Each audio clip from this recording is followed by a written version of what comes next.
बिलाल जी, दो चीजें हैं। देखिए, एक तो आप मिडिल ईस्ट पढ़ाते हैं बच्चों को, तो मिडिल ईस्ट में जो है, देखिए ट्रंप का तो टोटल ओपन अप हो गया। पिछले 45-46 दिनों में उनके हर दिन बयान बदले हैं, और वो कब किसका साथ छोड़ देंगे, किसके साथ हो लेंगे। और अभी फिलहाल में तो उनकी प्रायोरिटी सिर्फ इसराइल है।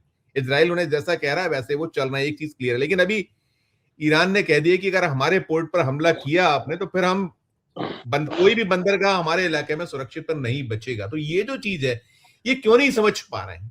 क्या आपको दिखता है कुछ तैयारी है? जैसे अभी अनिल जी ने भी कहा और साथ में पहले उत्कर्ष जी ने कहा कि वो जो हमारी तैयारी दिखती है क्या, मैं दुनिया तो ठीक है, हमारी अपनी क्या तैयारी है? कहीं किसी लेवल पे आप देख पा रहे हैं बिलाल सर?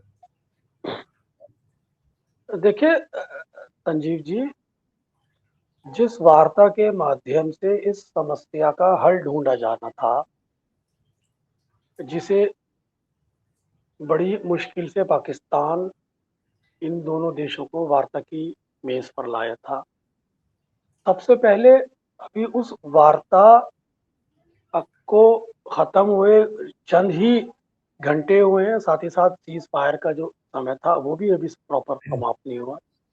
उससे पहले ट्रम्प साहब की धमकियां, उससे पहले ट्रम्प साहब का हॉर्मोन्स पर ये एग्रेसिव स्टेप, ये बता रहा है कि वो समस्या सुलझाने के लिए नहीं बल्कि उसको और कॉम्प्लिकेटेड बनाने में इच्छुक हो गए। पूरी दुनिया उनसे खफा है, और ट्रम्प साहब की जो पॉलिटिक्स है, जो ट्रम्प साहब की रणनीति है, जो ट्रम्प साहब की नीति है, और वो पूरी दुनिया को किस तरह से प्रभावित कर रही है, उस पर आने वाले आर्थिक, वैश्विक और व्यापारिक प्रभाव जो हैं वो इतने ज्यादा खतरनाक हो सकते हैं, जिसका अंदाजा अभी मेरा ख्याल है अमेरिकन थिंकर्स या खासतौर से ट्रम्प एडमिनिस्ट्रेशन या ट्रम्प साहब खुद नहीं लगा पा रहे। अभी तक तो ईरान को ही हैंडल नहीं कर पा रहे थे, एक फ्रंट और खोलने को तैयार है चाइना, और जिस तरह से वो चाइना को फिर धमकी दे रहे हैं टैरिफ, वो बता रहा है कि इन परिस्थितियों में वो चाइना को ईरान के क्लोज और लाके खड़ा कर रहे हैं, और इन यानी कि ईरान ईरान की ताकत को वो और मजबूत कर रहे हैं ट्रम्प साहब, अगर चाइना इन परिस्थितियों में ईरान के साथ आके खड़ा होता है। बार बार ये कह रहे हैं कि हम अपने नेवल शिप लगा देंगे, लेकिन वो इस चीज को एहसास महसूस नहीं कर रहे हैं कि ईरान दरअसल के लिए लड़ाई उसके नेशन के प्राइड की लड़ाई है, उसके सर्वाइवल की लड़ाई है, उसके अस्तित्व की लड़ाई है, और उसकी धर्म की भी लड़ाई है। वो इजराइल से अपना सिर्फ झगड़ा नहीं मानते हैं, बल्कि ईरान इजराइल से लड़ने को अपना एक धर्म युद्ध के दृष्टिकोण से भी देखता है, जिसमें अमेरिका का शामिल होना पूरे पूरे मुस्लिम वर्ल्ड को इमोशनली, स्ट्रेटेजिकली, रणनीतिक रूप से ईरान के पक्ष में लाके खड़ा करता है, जिसकी एक धुरी पाकिस्तान बना हुआ है। वो निरंतर ये कोशिश कर रहा है कि इजराइल के अगेंस्ट पूरे मुस्लिम वर्ल्ड को लाके खड़ा किया जाए, और उसी वजह से उसका जो एक कोऑर्डिनेशन सऊदी अरब से बना हुआ है, वो सऊदी अरब को भी बहुत ही पेशेंट रहने के लिए एक इंटरनल गाइडेंस लाइंस दे रहा है। अगर सऊदी अरब भी इसमें पेशेंट है तो ये बता दीजिए कि वो भी अपरोक्ष रूप से ईरान के साथ सिंपैथेटिक रूप से खड़ा है, और वो भी नहीं चाहता कि इजराइल के ट्रैप में अमेरिका आए, हालांकि वो खुद डायरेक्ट अमेरिका से भी डील करता है।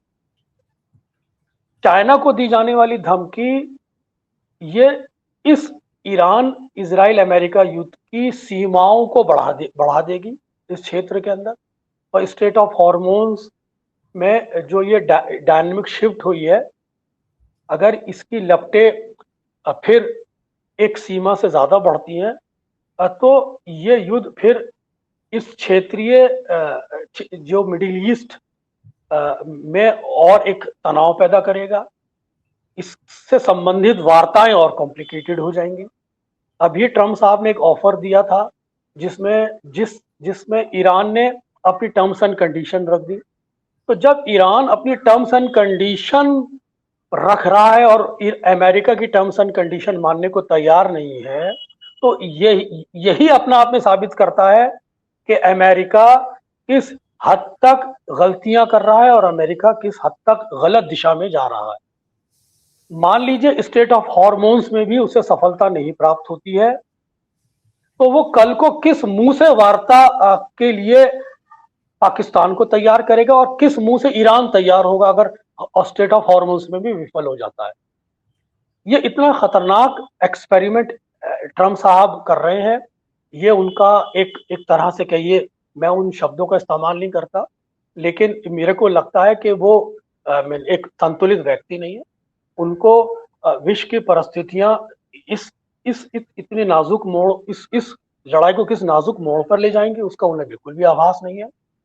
वो अपनी ईगो के चक्कर में, वो अपने बड़बोलेपन के चक्कर में, वो अमेरिका की शक्ति को उस तरह से आंक रहे हैं जैसे कि वो उसके एलाइड कंट्रीज भी उसके साथ हैं। आप जानते हैं कि टैरिफ के चलते ही उसके सारे एलाइड कंट्रीज उससे नाराज थे। इस लड़ाई से भी स्पेन है, ब्रिटेन है, सारे के सारे कंट्रीज उससे नाराज भी हो गए।